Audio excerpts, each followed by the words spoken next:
Hi and welcome to Healthy Life Hacks. I'm Jefferies, the present day wise woman, a realistic naturopath coming to you from the surfing beaches of Australia. This podcast is for those of you who are wanting to really rock your life and health and live from a place of prevention. Let's get into today's episode.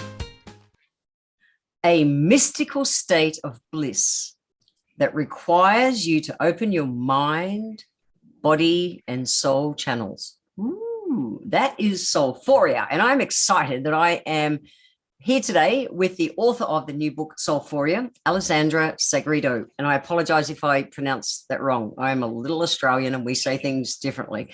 So let me introduce it perfectly. Did I? Yes, I get it back. All right. So I wanted to introduce you. So I'm actually going to read this out for those of you as you're listening, just because there's so much cool stuff in it. So Alessandra grew up as an adopted quarter black bisexual female mystic in a household of strict Salvation Army ministers. That has to be interesting. I grew up and went to Salvation Army myself as a kid in young years as church. Oh, wow. Yeah. It was a challenge, but it was, there's the good and there's the negative to it, but. Absolutely. So you left an abusive marriage and going through a divorce and subsequent bankruptcy only to face a walnut-sized inoperable tumor inside your brain. These are some of the things that help make you who you are today, and they are absolutely some big hurdles to grow through. We'll talk a bit into those today. You've been privileged to touch thousands of lives over years, recording artist of guided meditations, a public speaker, and a course and retreat leader. And along the way, you've been creating a new system of approaching spirituality in a way that has been called a paradigm shift. Now you think it's bottom line, it's time for you to bring Soulphoria to the world. And you've done that. So huge congratulations on having your book. It's out there and about to hit the streets, which is super cool. People can pre-order. We'll talk about that later. But I love that its kind of subtitle is that it's a provocative and practical approach to spirituality. Yes. Why and why now for this book?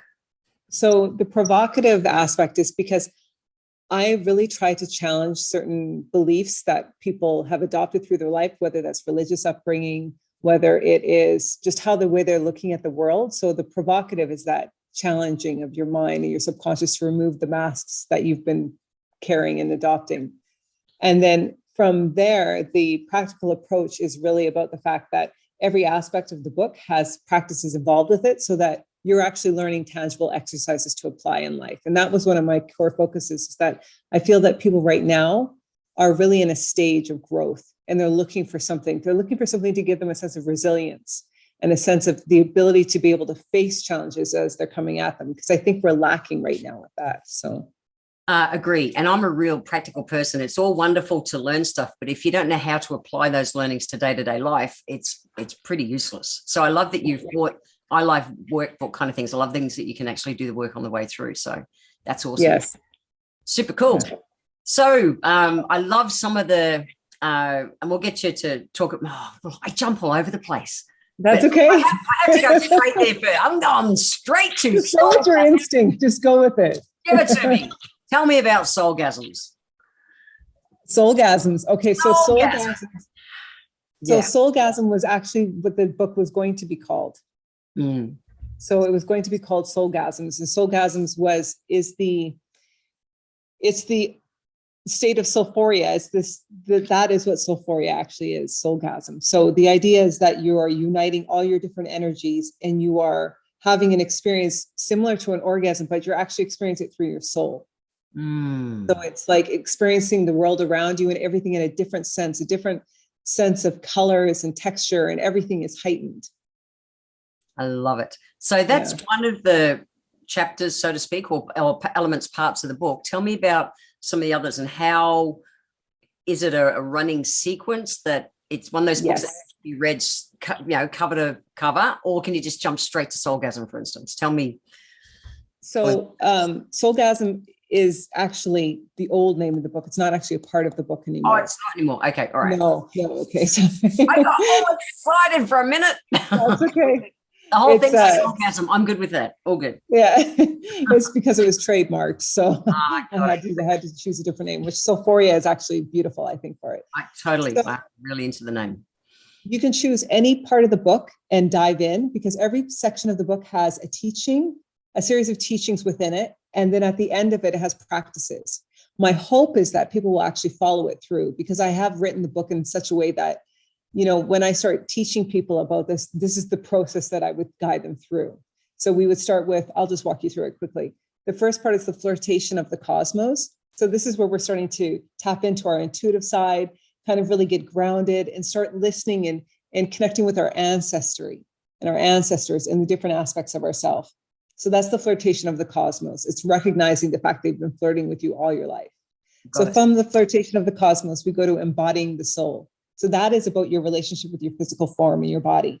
That includes your sexuality. That's where you hear more of the conversation around soulgasm. It talks about, I go into the fact that masturbation can be a form of meditation. Oh, totally meditative to me. Right? Exactly. And I talk about sexual expression and also just connecting with your body and seeing it as this precious gift, because without, so many of us focus only on the soul. We forget that without the body, our soul would not have this experience. And it's come here craving that tangible experience. Understood. So from embodying the soul, we move into the spiritual striptease. And the spiritual striptease is, this is where we actually start revealing the aspects of ourselves that we've adopted because of other people's maybe passings on that they've given to us, whether, again, I'll go back to the fact that that could be religious upbringing, or it could be, you know, just the different things we've been taught about ourselves that we've decided to wear as a mask and we're hiding behind. So the spiritual striptease is empowering the person to discover what those things are and to start removing them. So I talk about things like karma and sin and how, you know, maybe those are things that could be questioned, and it's okay to question them. Because I think, again, a lot of people, we get these, we often go from religion to spirituality and we adopt these new dogmas, which are almost identical to religious ones. Yes. And then, you know, we can't understand how we can't get out of this cycle. So I'm just trying to get people to explore these different aspects. Love it. Then from the spiritual striptease, we go into the sublimely naked soul. And this is where so this is a very powerful section from my perspective, because I feel that often we are teaching people all these things, but we don't teach them how to be proud of who they've emerged as. So after the spiritual striptease, you've done all this work on yourself and you're all clear. And then you go back into the world. How do you deal with other people's reactions to your new naked self? Because you're a different person now, and that can really affect your relationships. How do you work through that? So that's where the sublimely naked soul comes in. And then from there, we have the mistress of mysticism, which is these are the best names. Like, I love it. This is actually, this is where I'm encouraging women to really tap into the three aspects of ourselves. And I'm inviting them to connect with their child side and their teen side, and I call it their woman side or their crone side. And the idea is that depending on the differences, we always have these three aspects within us. And as obviously as we go through life, we start exploring them differently. But when we're dealing with different situations, especially when we're healing ourselves, there are different aspects of ourselves that might be damaged from childhood or teenhood, and we never really pare it down that way. Or if we're going into a situation with life, and let's say we need to be a little bit more rebellious and stand up a little bit more aggressively for ourselves, we might pull in our teen side versus going just as the woman or just as the child. If we need to be more creative, we might pull up the child. So I invite them to connect and really merge all of those together. And then we also talk a little bit about ritual and manifesting in that section as well. Love it. I love it. I'm just curious. I was just thinking for a moment, like I was listening to a Deepak Chopra book this morning. And so I love audiobooks as well. So your kind of the workbook side of it, your book will be available in audio as well? It will be, not right at the same time. Yeah. Okay. All right. Super cool. Just wanted to check. I like audiobooks as well. Cool. Excellent. And when you do that, I guess like a PDF of the workbook part will come with it. Yes. And what I'm also trying to do is I'm trying to build a section on my website that actually has, if you purchase the book, you can access online exercises. That would be me walking you through the exercises versus you trying to, because I know how hard it can be to go, okay, close your eyes. No, breathe this way. No, breathe this way. And you're reading it and you're totally disconnected. So excellent. I love it. Again, it's practical. Exactly. And that's was one of my core goals. So Yeah. You've nailed that. So tell me, you've had an interesting life so far. There you go. Yes. Some experiences that you've had to grow through, which has obviously made you very resilient. Tell Yes. me what you see as your secret to be able to be resilient and keep moving through life. Well, for me, my resilience really came from my connection, I would say, with my metaphysical belief in the way the universe and the world works. So it really came from my connection to everything I talk about in Soulphoria, in the sense that we're not alone and we have these ancestors that are surrounding us and helping us. And if we learn to connect with them and converse with them, we can receive their support. So that simple belief has given me a lot more resilience, because it's allowed me to feel like there's different levels of dimensions that I can be working with to do things like heal and to move through different life challenges. Nice. Very cool. And that's the thing. It's there, but a lot of people aren't aware of that we can tap into support. And sorry, I'm going to add in one more thing. I would say the next thing to that would be the sense of self-love, just your overall sense of the fact that you've chosen to be here and you deserve to take up space. You deserve to exist here. Yeah. And that, I think, that can make you so much more resilient. And it also allows you, through your resilience, to open up to opportunities, because you're less fearful of taking on those chances. Very cool. So you spoke before about kind of the three times. So like the child, the teen, and the woman, or the crone. Like I'm a crone nowadays. So what are some of the benefits of tapping into those timelines of ourselves? And how's that in the book, or how does that come through in the book?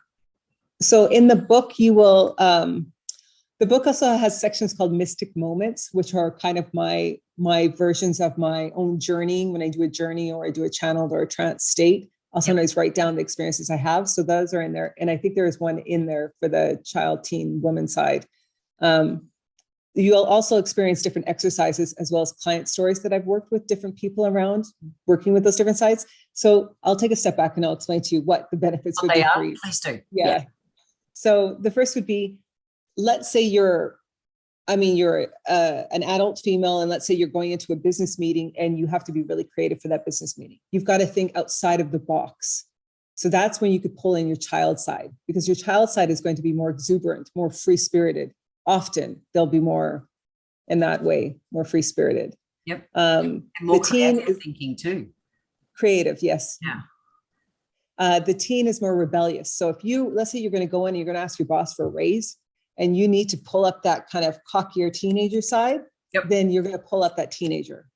Got it. And then if you need to be more calm, confidence, and more wisdom, then you'd pull up the woman. So those are the way I've broken it down. Now, on top of that, in the book, we talk a little bit as well about healing those different aspects, or working with those different, like, traumas from your past. And so, or questioning, for example, why do I respond this way to this situation? And then you ask your different sides. You ask which one of you is still holding that energy package of that trigger response to this.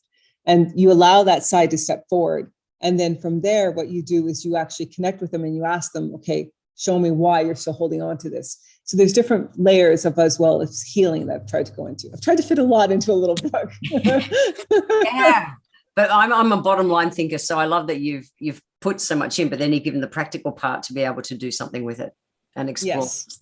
That's a really powerful question to ask, to find out which part is running us at a time. Yes, exactly. And all of our ages, those times are absolutely all running us at different times. Exactly. And I feel like it just gets us one step closer to actually understanding where that is coming from and how to work through it. Yeah. Is this book for women or men or everyone? Just curious. I would say it could be for everyone.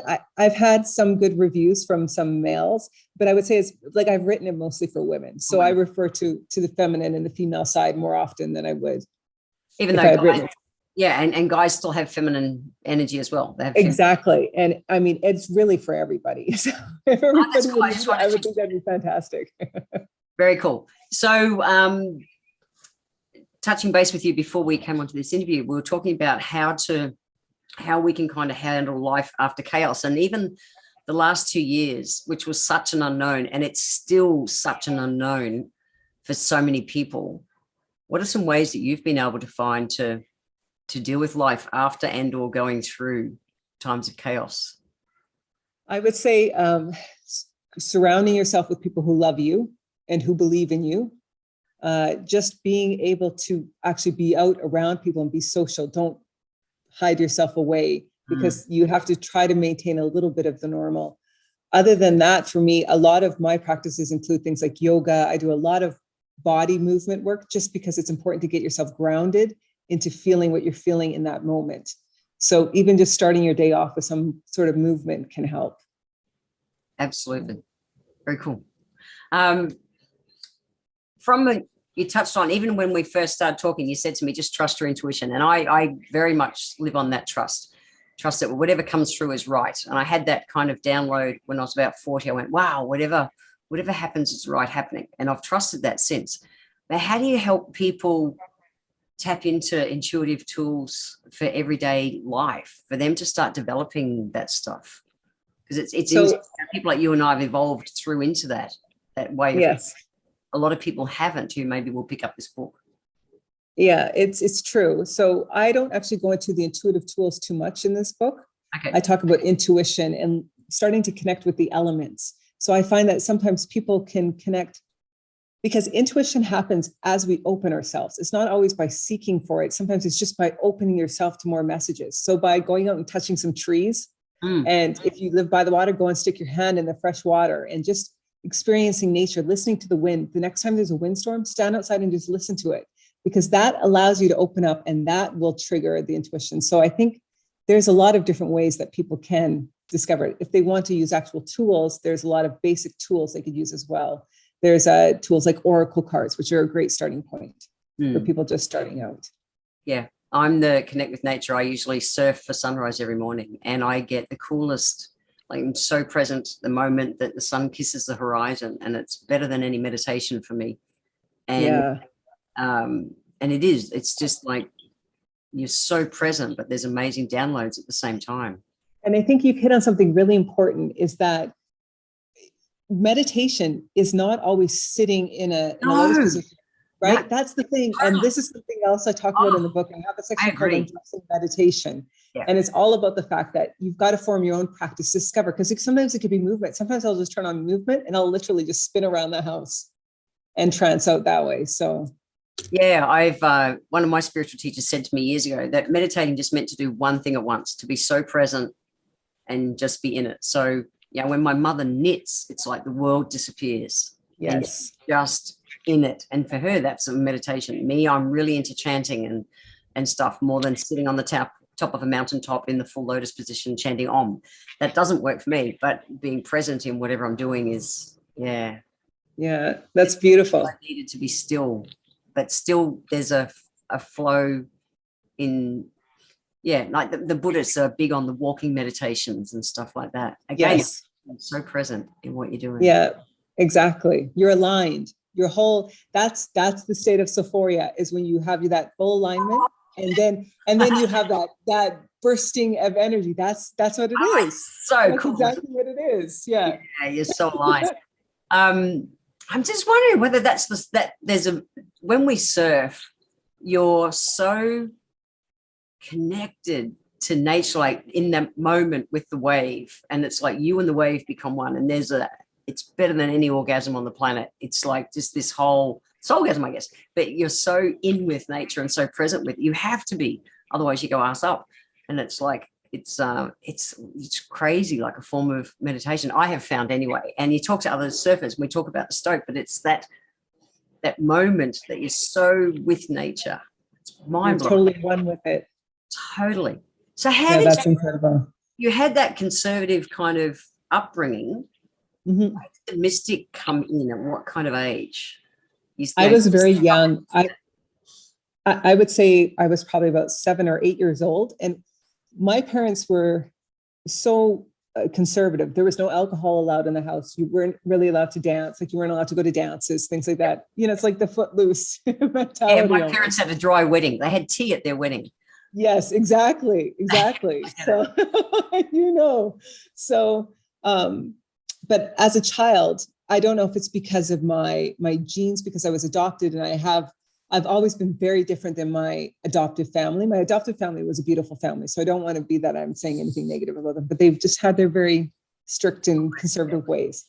And so it was like they were trying to fit a giant sunflower in this little box. And so what I used to do is I used to spin around the house because I wasn't allowed to really dance. Like you couldn't really dance. So I just You were allowed to spin, but not dance. Yeah. That So was your I would just meditation back then. and what happened is I was in one of my rooms, and I in Saskatoon, we lived in Saskatchewan, which is part of Canada. Sorry. Yeah, I've totally been there.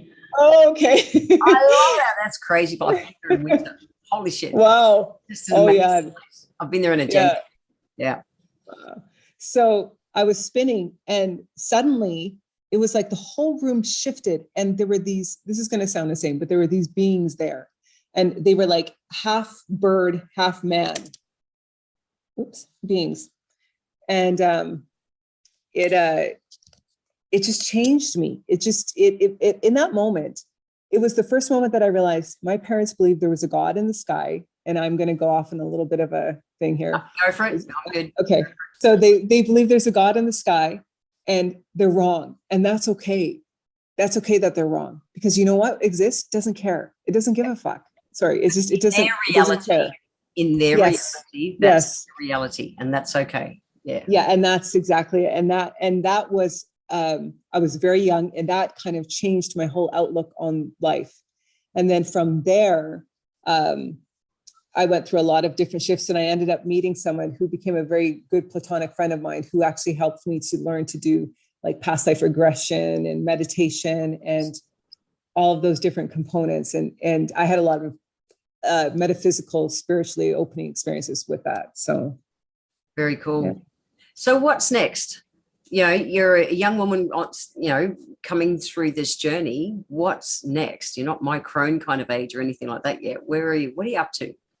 I want to write and write and write. And so I'm already partway through my next book, which I think I'm going to be calling The Dawning of the Inner Queen. We'll see. Not the Inner Queen? Yes. Okay. But the idea is I'm bringing different 12 attitudes forward to help people be able to connect into their reigning of their internal self, so that they can own their own domain. Yeah. So, and I'm also with Soulphoria. What I'm going to be doing is I'm going to be trying to offer workshops and different courses online. So I'm hoping that people will pick up the book and really be interested about diving deeper into sections. So if you love the Mistress of Mysticism and you want to learn more, then I will have a course for that, or I will have a series of different workshops for that. So love it. So your book, when it comes out in May, May. We're recording this in advance, but it's going to come out somewhere around that time, maybe a couple of weeks later. Yes. So I believe it's coming out May 24th, and it will be available on Chapters and Indigo and Amazon and all the usual places. Yeah. Yeah. Or they can also stop by soulphoria.ca, and there'll be different links to different places that you can purchase it. So, all right. And in my show notes, I'll make sure that I put links to your website. That's easy. What's the best way for people to follow you and keep up to date with what you're doing? Are you an Instagram chick more than Facebook? I kind of duplicate both. So that's cool. I'll put links to both on my website for you, or on the podcast for you. That's easy. Perfect. Okay. Sounds great. If you had to leave my listeners with one message about your book, what would it be? About my book? Yeah, about the book and how it relates to life. I would say that I hope the book brings you all a true initiation experience into a sulfuric state of being. That's my goal, is that I hope this book will allow everyone to feel better about themselves, better about your choices, and better about your life, and learn to live in a sulfuric state on a more regular basis instead of just experiencing it occasionally. Running around having soulgasms on a daily basis. Yes, living in that constant soulgasm state. A state of constant soulgasm. I love it. I love it. Thank you so much for your time today. It's been a pleasure meeting you, and I really look forward to checking out the book too as soon as it's available. Awesome. Thank you so much. My pleasure. See you later. Bye. I want to thank you for being here today. If you enjoyed my podcast, please let me know by leaving a review on Apple Podcast. Every month, I draw one lucky person who leaves a review on Apple Podcasts to have a free 1-hour consultation with me. Be sure to subscribe to the show wherever you're tuning in from so that you always catch the next episode. And if you would like to receive a free copy of my Feed Your Body ebook, simply click the link in the comments below. Join my newsletter and we will get that free ebook sent to you. I welcome your emails and you can write to me at podcast@healthylifehacks.com.au. Until next time, remember, when it comes to life, live it, love it, and get on with it.